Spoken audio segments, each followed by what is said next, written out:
మీ సినిమాల విషయానికొస్తే నేను ఇంకోటి అబ్జర్వ్ చేసిందేంటంటే ఆర్టిస్టులు అంటే ఆ కాంటెంపరరీగా ఉండే ఆర్టిస్టులు చాలా తక్కువ కనిపిస్తారు మీ సినిమాల్లో. హ్మ్. ఒక యూనిక్‌నెస్ ఉంటది. ఆ కాస్టింగ్‌లో. చాలా మందికి మీరు ఇండస్ట్రీకి పరిచయం చేశారు. మీ ఫస్ట్ సినిమాలోనే చాలా మంది పరిచయం అయ్యారు. సో, తర్వాత సినిమాల్లో గూడా and how do you pick artist? అది ఆహ్, నేనొకటి నమ్ముతానండి. అంటే మేబీ ఇప్పుడు ఇందాక మీరు అడిగిన ప్రశ్నే అనుకుంటా. తమిళ్ తాలూకా ఇన్‌స్పిరేషన్ మీకుందా అనంటే, హ్మ్. ఆ ఇన్‌ఫ్లూయెన్స్ ఉందేమో. అంటే తమిళ్, మలయాళం సినిమాలు వలన నాకు కొంత ఇన్‌ఫ్లూయెన్స్ ఉండొచ్చు. ఎందుకంటే చాలా రూటెడ్‌గా కనిపించే వ్యక్తులు కావాలి నాకు. హ్మ్. అంటే ఆ రూటెడ్‌గా ఉండే వ్యక్తులు కావాలనుకున్నప్పుడు అలాంటి ఆర్టిస్టులు దొరికితే బావుంటదని అనుకోవడంతో నా ప్రాసెస్ మొదలవుద్ది. అందుకని నేను ప్రతి సినిమాకి కాస్టింగ్ కాల్‌కెళ్తాను. ఓకే. ప్రతి సినిమాకి. ప్రతి సినిమా నేను సినిమా స్టార్ట్ చేస్తున్నాను అనగానే ఫస్ట్ నా ఇన్‌స్టా పేజీలో, ఇన్‌స్టా స్టోరీలో నేను కాస్టింగ్ కాల్ ఏస్తాను.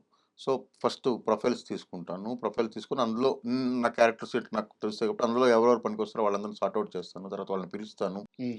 వాళ్ళ యాక్టింగ్ ఎబిలిటీ చూస్తాను.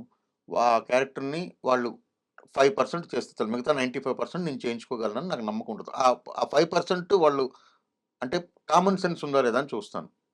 కామన్ సెన్స్ అంటే acting common sense. Common correct. Sense అంటే వాళ్ళ తాలూకా common sense. Correct. Acting common sense ఉందా లేదా అని చూస్తాను. అంటే ఓవర్ డూ చేయకుండా హ్మ్. ఎంత కావాలో అంతే చేయగలగడం. ఏం చెప్తే దాన్ని వాళ్ళు ఓన్ చేసుకొని చేయగలడం. అలాంటి కామన్ సెన్స్ ఉంది.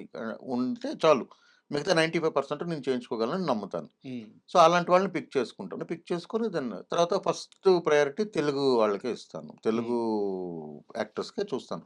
అది లేనప్పుడు ఇంకెవరైనా చూడండి. తెలుగు వాళ్ళకే చూస్తాను. ఎందుకంటే నాకు ఈ విషయంలో 'కోట శ్రీనివాసరావు' గారు చెప్పింది ఎందుకో లోపల నాటుకుపోయింది. అదేంటో నాకు కూడా తెలీదు. అంటే నేనేమి పరభాషకి పరభాష నటులకి వ్యతిరేకమని కాదు. అంటే మనలోనే చాలా మంది ఉంటారు గదా! విపరీతమైన ఆర్టిస్టులున్నారు మనకి. విపరీతమైన టెక్నీషియన్స్ ఉన్నారు. వాళ్ళతోనే ఎళ్ళొచ్చు కదా! అన్న దీని మీద ఒకటి అడుగుతాను. ఇప్పుడు మీరు చెప్పిన సమాధానంలో నాకు 2 క్వెషన్స్ ఉన్నాయి. ఫస్ట్ ఆఫ్ ఆల్ వచ్చేసి మీరు ఆర్టిస్ట్‌లు చాలా మందికి కొత్త వారికి అవకాశం ఇచ్చారు. ఇంకోటి కూడా ఎగ్జాంపుల్ చెప్పాలంటే 'పుష్ప' సినిమాలో పలాస నుంచి ఎళ్ళిన చాలా మంది ఆర్టిస్ట్‌లు 8, 10 మంది అది ఆర్టిస్ట్‌లు. సుకుమార్ గారు ఆ! 'పలాస' సినిమాని రఘుగారి స్టూడియోలోనే సుకుమార్ గారికి చూపించాం. హ్మ్. సుకుమార్ గారు, సూర్యప్రతాప్ గారు, వేమారెడ్డి గారని అవును. సుకుమార్ గారి ఫ్రెండ్ ఉంటారు. అవును. ఆయన వాళ్ళ ముగ్గురొచ్చి నేను చాలా రోజులు సుకుమార్ గారిని వేధిస్తే, ఆయన చాలా బిజీగా ఉన్నారు ఆ టైంలో. ఒకరోజొచ్చి రాత్రి 10కో ఎంతకో వచ్చి చూసారాయన. మిడ్‌నైట్ 1 అయింది. 1:00కి ఆయన గట్టిగా కౌగిలించుకొని అందులో ఒక పాటుంది. ఆయన చెప్పిందే. "ఆ పాట తీసేసేయి" అని చెప్పారు. హ్మ్. 'ఓ సొగసరి' అని ఒక పాటుంటది. బాలసుబ్రహ్మణ్యం గారు పాడిన పాట. ఆ పాట తీసేసేయి అది ఎమోషన్‌ని కట్ చేస్తుందంటే నేను రెండో ఆలోచన లేకుండా తీసేసానది. ఓకే. అసలేం ఆలోచించలేదు ఆయన చెప్పారని ఇంకా. సో, ఆ పాట తీసేసాను. ఆ ఎమోషను అక్కడ టక్కన కట్ అవుతుంది. అది ఎళ్ళిపోవాలి. మధ్యలో పాటలోకి రావద్దని చెప్పారనమాట. సో, అప్పుడు చేసి ఆ మర్నాడు ఆయనే అడిగారు నాకు. 'జగదీష్' నంబరు అందులో ఆ అమ్మాయి 'శృతి' ఆహ్, 'టెక్కల 'టెక్కలి పద్మగా' పద్మ'. చేసిన ఆ! అమ్మాయి. 'శృతి' నంబరు. తర్వాత 'షణ్ముఖ్' నంబరు. 'విజయరామరాజు' నంబర్ ఇవన్నీ. 'షణ్ముఖ్' అందులో చేసాడు గదా! ఆహ్, 'అజయ్ ఘోష్' గారి పెద్ద తమ్ముడు హ్మ్. అవును. సినిమాలో. హ్మ్. మంచి పేరు. అతని పేరు జక్కారెడ్డి అనుకుంటా. హ్మ్. జక్కారెడ్డి. ఎక్కారెడ్డి. జక్కారెడ్డి క్యారెక్టర్ చేస్తున్నప్పుడు. సో, అతనే పలాసలో ఆ కాళికా వేషం వేసిన అమ్మాయి. అవును. సో, అలా తర్వాత 'రాజశేఖర్' అని ఒక అబ్బాయి ఉంటాడు. పలాసలో ఉన్న అబ్బాయి. అతనిది 'పవన్ సంతోష్' ఉంది. చాలా మంది అంటే నంబర్‌లు ఇక్కడ అప్పుడిచ్చాను. కేవలం 'పలాస' అనే గాదు, లేకుంటే 'పుష్ప' అనే గాదు. చాలా మంది ఆర్టిస్ట్‌లు మీ దగ్గర నుంచి ఎళ్ళినోళ్ళు.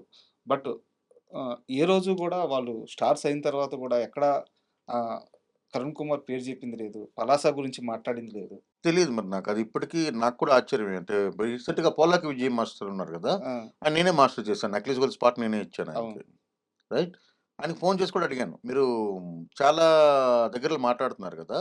ఇప్పుడేమి ఎవరో ఎవరికి లైఫ్‌లిచ్చారు అలాంటివన్నీ కాదు. హ్మ్. 'పలాస'ని అసలెందుకు ఒక మంచి సినిమాని ఇప్పుడు 'పలాస' ఆల్‌మోస్ట్ ఒక 60, 70% తెలుసండి.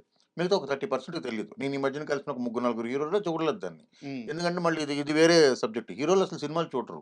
చాలా హ్మ్. వరకు సినిమాలు చూడట్లేదని నాకర్థం. వాళ్ళకున్న బిజీ షెడ్యూల్స్‌లోనో, వాళ్ళ దీంట్లోనో అంటే ఇలాంటి సినిమాలని స్కిప్ చేసేస్తారేమో అని నాకు అనిపించింది. ఒకవేళ సినిమాలనా? ఇలాంటి సినిమాలనా? ఇలాంటి సినిమాలని. మిగతా సినిమాలు చూస్తారు గదా! ఇప్పుడు పెద్ద సినిమా వచ్చిందన్నప్పుడు చూస్తారు. మీకా ఉదాహరణ చెప్పనా? అంటే పేరు చెప్పను. 'పలాసాని', 'శ్రీదేవి సోడా సెంటర్‌ని' కలిపి ఒక సినిమా తీస్తే అది పెద్ద హిట్ అయింది. అది మీకు తెలిసే ఉండాలి. ఓకే. పెద్ద హిట్ అయింది. బట్ అది ఆ హీరో ఆ సినిమాని చూడలేదని నేను అనుకుంటున్నా. ఎందుకంటే ఆ 2 సినిమాలు చూస్తే నా కథ విన్నప్పుడే ఈ 2 ఆల్రెడీ వచ్చేసిన సినిమాలు కదా! అని చెప్పాలి. ఎందుకంటే సెకండ్ హాఫ్ అంతా 'శ్రీదేవి అవును. చూడసంటారు.' ఫస్ట్ హాఫ్ అంతా 'పలాస' ఉంటది అందులో. ఓకే. 100,00,00,000 సినిమా అది. హ్మ్. సో, ఆహ్, అదే చెప్తున్నా. సో, యాజ్ ఇట్ ఈజ్‌గా ఉంటది మీకు. చాలా క్యారెక్టర్స్ ఉంటాయి. పెద్ద సినిమా అది. హ్మ్. అయితే ఓకే. ఇలా జరిగినప్పుడు మీరడిగిన క్వెషన్ చెప్తున్నాను. పొలాకు విజయ మాస్టర్ ఏమో ఎక్కడ మాట్లాడరాయన. ఆయనకదే అడిగాను. హ్మ్. పలాస అని మీరు చెప్పినప్పుడు, ఆ వేదిక మీద మాట్లాడుతున్నప్పుడు అది మీరు చెప్తే నేను మీరు 'కరుణ కుమారు' నాకు పరిచయం చేశాడు అని కాదు. 'నక్లీస్ గొలుసు' పాటతో మీరు 'మీసాల పిల్ల' గురించి మాట్లాడిన అదే దీన్ని 'నక్లీస్ గొలుసు' కూడా మీరు అప్లై చేయాలండి అని హ్మ్. నేను చెప్పాను. హ్మ్. లేదండి నేను చెప్తాను కదా! అని ఆయనేదో చెప్పాడు. బట్ ఆయన వెర్షన్ ఆయనది. నాకు సంబంధం లేదు. బట్ నేను చెప్తున్నా. అలాగే చాలామంది యాక్టర్లు ఉంటారు. వాళ్ళు చెప్పరు. అలాగని మనం నన్నేమి చేయడానికి ఏం లేదు. మనం పోతూ ఉండాలంతే. బట్ ఎప్పుడు ఫీల్ అవ్వలేదా మీరు? ఫీల్ ఎందుకు అవ్వం? అంటే ఫీల్ అవ్వలేదని చెప్తే అది టూ మచ్ హిపోక్రసీ అవుతది. హ్మ్. ఖచ్చితంగా ఫీల్ అవుతాం.